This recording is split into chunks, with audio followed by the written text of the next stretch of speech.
Magandang hapon sa inyo lahat. Ito po si Herbert Curia, author, promoter ng Bible Lights Promotions. Kakibat ang ating pananalig sa ating banal na Panginoon Diyos, banal na Panginoon Song Kristo at gabay ng kaliwan ng galing ng Santa Maria, ay ating pong ibinabahagi sa inyo sa ligong ito ang mensahe ng ating banal na Panginoon Diyos.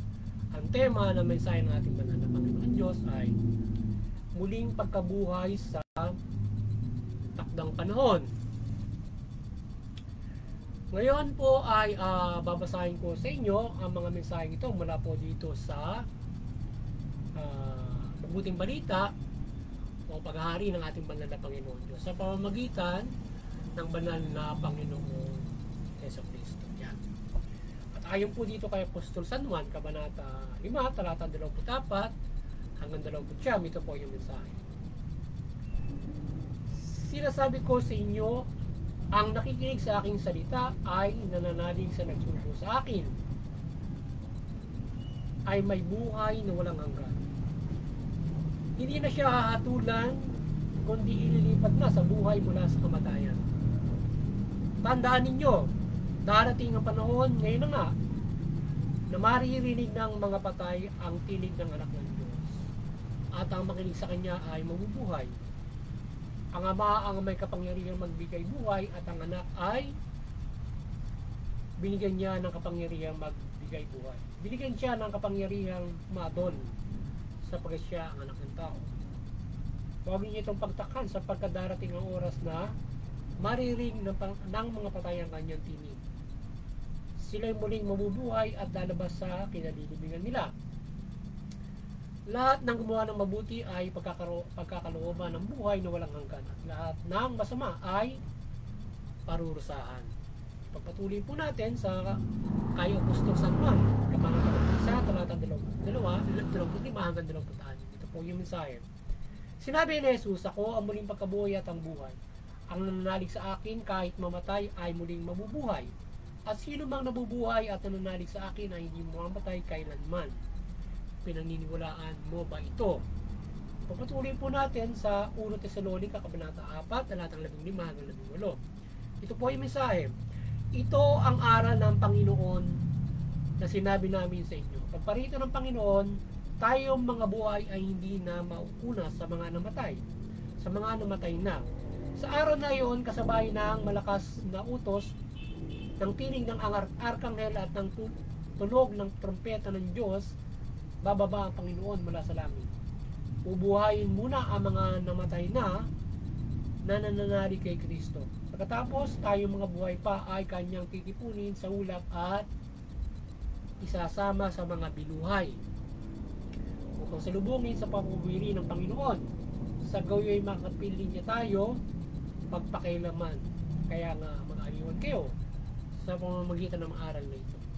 Ipagpatuloy po natin sa pahayag, Kabanata 20, talatang 1 at hanggang 6. Ito po ang mensahe. Nakakita ako ng mga trono at ang mga nakulukdok doon ay binigyan ng karapatang humatol. Nakita ko rin ang mga kaluluwa ng mga pilibutan dahil sa pagpapatotoo tungkol kay Kristo at paghahayag ng salita ng Diyos. Hindi sila sumamba sa halimaw o larawan nito na dito manggap na mga tatak ng halimaw sa kanilang noo o kamay. Binuhay sila upang magharing kasama ng Kristo sa loob ng 1,000 taon. Ito ang unang pagkabuhay ng mga patay. Ubuhay ng iba pang mga patay pagkaraan ng 1,000 taon. Mapalad at pinagpalang lubos ang mga makakasama sa unang pagkabuhay ng mga patay.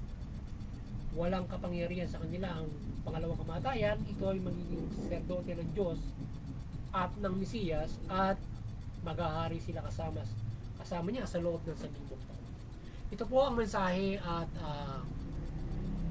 salita ng ating banal na Panginoon Diyos sa pamamagitan ng ating banal na Panginoong Kristo sa ating mga bahagi dito ng Mabuting Balita dito sa Bible Lights Promotion. Sa ating mga pasalamatan ng ating banal na Panginoon Diyos, Panginoong Kristo at Banal na Espiritu Santo, hindi ng ating banal na Maraming salamat po sa ating banal na Panginoon Diyos, banal na Panginoon sa Kristo at banal na Espiritu Santo sa ating banal na Santo.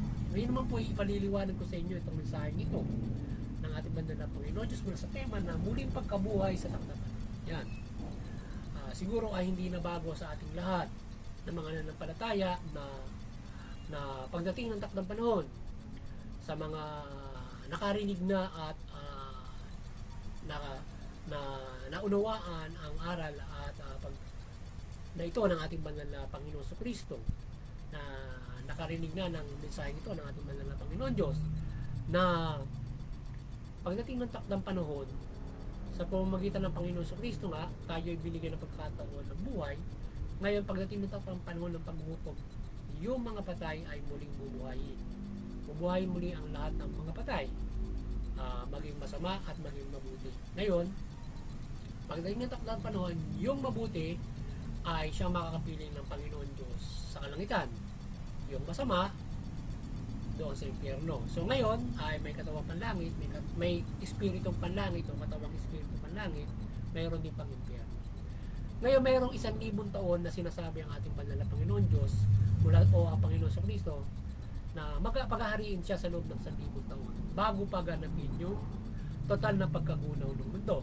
So ngayon doon sa 1,000 taon may yung pagbuhay ng mga patay na sinasabi, dalawang yugto yan. May unang pagkabuhay at may pangalawang pagkabuhay. Yung unang pagkabuhay, yun yung sa 1,000 taon. Yung unang pagkabuhay, yun yung sa 1,000 taon na mamumuhay sila through the 1,000 years. Pagkabuhay nun, wala nang hindi na sila mga patay. Tuloy-tuloy na yon hanggang sa buhay na walang hanggan. So sila ay bubuhayin at para makasama ng banal na Panginoon Diyos na maghari sa loob ng 1,000 taon. At mayroon din namang hindi mamamatay pagdating noong paghuhukom na maaaring makasama rin diyan sa 1,000 taon na yan na makasama sa paghahari ng Panginoon Diyos, o ito yung mga sasalubungin sa papawirin ng ating banal na Panginoon Diyos na mga buhay pa at sila ay hindi makararanas ng mga kamatayan pagdating noong paghuhukom ng ating banal na Panginoon sa Kristo. Kaya siguro mapapalad kung siyempre kung ikaw ay muling bubuhay sa loob ng 1,000 taon para kasama ng maghari, lalong-lalo na siyempre kung ikaw ay papalarin na mabuhay ka sa loob ng pagdating ng Panginoon sa Kristo ay mabuhay ka sa loob ng 1,000 taon, o ikaw ay hindi ka na mamamatay.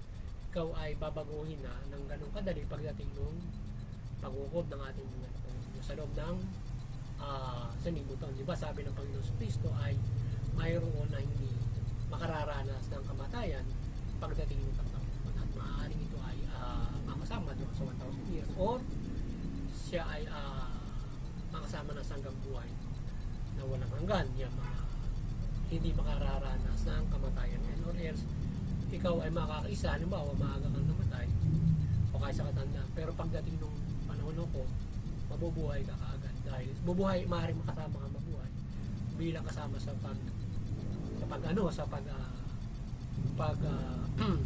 paghahari ng Panginoon. Pangunahin yung mga naglingkod sa kanya, yung nagpatotoo, lalo na yung mga pinatay, yung mga naglingkod na mga pinatay sa kanya noong unang panahon, kagaya ng mga apostol, kagaya ng mga iba pa naglingkod.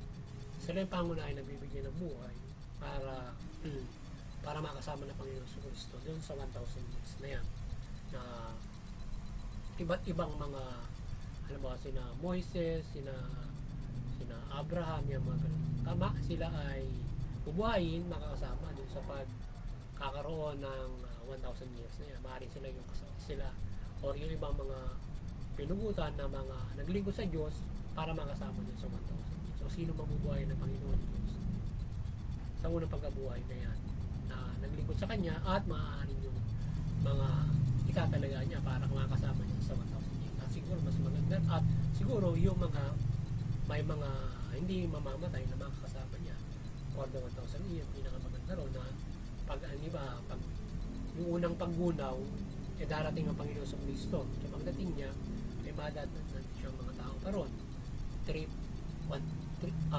ng mundo. So yung 2/3 na yan ay syempre mayroon diyang patuloy yung pamumuhay. So merong maaari dyan na magpapatuloy ang buhay na makasama doon sa 1,000 or else balik pa rin for the 1,000 years. Pagpapala ng ating manlalakang sa Kristo, or yun yung mga sinasabi na na pagdating ng Panginoon sa Kristo ay yun ay itatransform na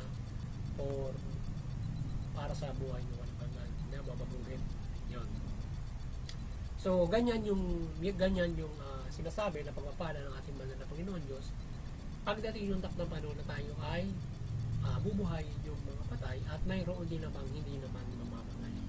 So dalawang yun, at yun may dalawang yugto yung pagbuhay, isang yung for the 1,000 years and after the 1,000 years na gugunawin na yung mundo, mawawala na yung mundo. So mapupunta na doon sa bagong Jerusalem o doon sa bagong mundo, bagong langit. Tapos yung bagong Jerusalem bababa ron para doon naman nirahan yung lahat ng mga tao. So ganda na kasi yun. So kaya ngayon ang kinakailangan ay manampalataya ang lahat para makakisa doon sa pagliligtas na yan. Tayo ay manampalataya sa Panginoon Diyos at tayo ay hatulan ng Panginoon sa Kristo na makasama tayo sa pagkataon ng pagliligtas at hindi siyang parurusahan. Kaya yung mga patay na bubuhay niya pagdating ng panahon bigyan niya kaligtasan at hindi sa parusang impyerno. Dalawa nga ang pumuntaan. Yung iba ay bibigyan ng buhay na walang hanggan, yung iba naman ay sa pangalawang kamatayan, parurusahan ng impyerno. So muli sana ay nagabayan na naman kayo ng mabuting balita sa inyong spiritual na pumuhay sa pagbabahagi ng Bible Nights Promotions. At kayo ay magkaroon ng malaking pag-asa sa inyong kaligtasang spiritual at kayo ay sa mga aral nito ay manampalataya kayo na mayroon tayong kahantungan na panghukom at muling pagkabuhay nito kung tayo may maranas ng kamatayan sa panahon na henerasyon natin, or else sa henerasyong ito dumating yung Panginoon sa Kristo. Pwede tayong mabuhay na walang hanggan, hindi tayo namamatay, or else kung namatay ka, mabubuhay ka uli kung sa unang pagkabuhay makakasama ka sa matang sa Diyos. Kaya mapalad kung ikaw ay binuhay sa 1,000 years at siguro kung ikaw ay hindi mamamatay, di ba? Yan.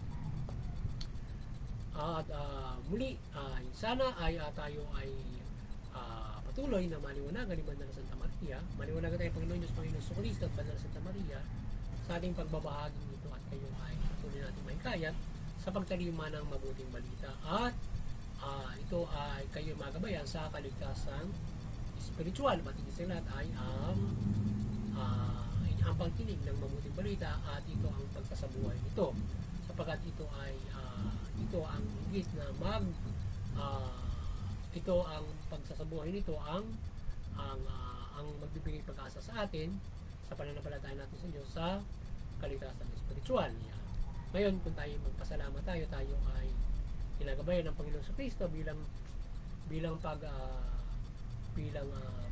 paggabay sa pananampalataya natin sa Kanya, na siya ay nagbibigay ng kaywatig sa atin. Paggabay nga. At maliban naman dun sa ganong klase ng spiritual na paggabay na pagmimilagro, mga ibang makaliwanagan ng mga sign o aparisyon, ay tayo naman ay maraming ay sinasamahan niya sa magitan ng tayo ay inaadya sa mga kapahamakan. Tayo ay ginagabay niya sa ating kakanin sa pang-araw-araw. Tayo may mga kaibigan. Kaya paulit-ulit sinabi ng Panginoon Kristo, pumili tayo sa Panginoon Diyos, pumili tayo sa Kanya, sa mga magitan ng pangalan niya, ipagkakalood niya. Kaya tayo ay gagabayan niya sa pamamagitan ng ating pananampalataya. Kung sasabuhin natin yung mabuting balita, doon pa lamang maiwasan natin na mapahamak tayo. Pangalawa, syempre sumama tayo ng kapangyarihan niya para ganyan tayo doon sa mga talagang kapahamakan. Kaya yan, unang-una, binigyan ka ng pananampalataya natin yan, tayo ay binigyan ng isip, talino para gamitin natin yan upang tayo mamuhay ng mabuti. Iwasan natin yung kapahamakan. Pangalawa, unang-una tayo nananampalataya, syempre ang Diyos, pagkatapos tayo ay syempre gagawa tayo ng mabuti. Sa paggawa natin ng mabuti, akibat natin yung pananampalataya ng Panginoon Diyos. So, kung tayo mamuhay sa mabuting balita na nalaligtas tayo dyan, takpamakan. Dahil bawal siya, hindi gagawa ng masama eh.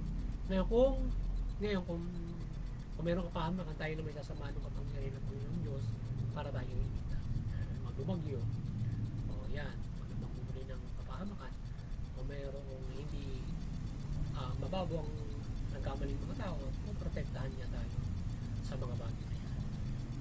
So yung muli, magandang hapon. Yung muli ay doon naman sa Interfaith Unity ay patuloy tayo magkaisa, unawain natin yung mga reliyon at iwasan natin yung paglalabanan, yung sigalutan, awi sa labanan at yung hindi pagkakaunawaan at nagkakaroon ng karahasan. Bagkus, lumikaya tayo ng pagkakaisa, kapayapaan sa buong mundo mula pamilya, komunidad, mga grupo at nagkakaisa mga bansa. At doon sa CBCP Vatican Church, kayo patuloy na maliwanagan ng banal na Panginoon Diyos, Panginoon Jesucristo, banal na Espiritu ng banal na Santa Maria. Patuloy niyo pagbuklurin yung sangkatawan sa pananampalataya sa Panginoon mula Panginoon Jesucristo at mabuting balita. At sa ating buting ngayon, tayo patuloy na namalataya sa ating Panginoon Diyos at tayo patuloy na gabay niya ng kanyang kaliwanagan. Ngayon din ang banal na Panginoon Jesucristo at Espiritu Santo at patuloy niya isugo ang banal na Santa Maria at tayo ay kanyang gabay ng kaliwanagan dito at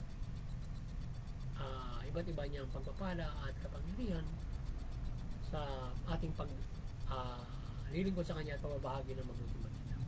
At doon sa mga kapamalan, kayo maliwanagan at kayo ay mamahala ng mabuti, matuwid, sundin niyo, patas na hostisya, tugunin niyo yung karapatan ng bansa. Kaya yung mga mamamayan ninyo ay makikinabang sa inyong mabuting pamamahala at makapumuhay sila ng ayon sa karapatan sa patas na hostisya. Kung makapumuhay sila ng magaan at protektado ng pamahalaan, sila makapananampalataya ng lubos sa Panginoon Diyos. Yan, at mapayapa sila makapananampalataya at walang kabuluhan. Muli magandang hapon sa inyong lahat at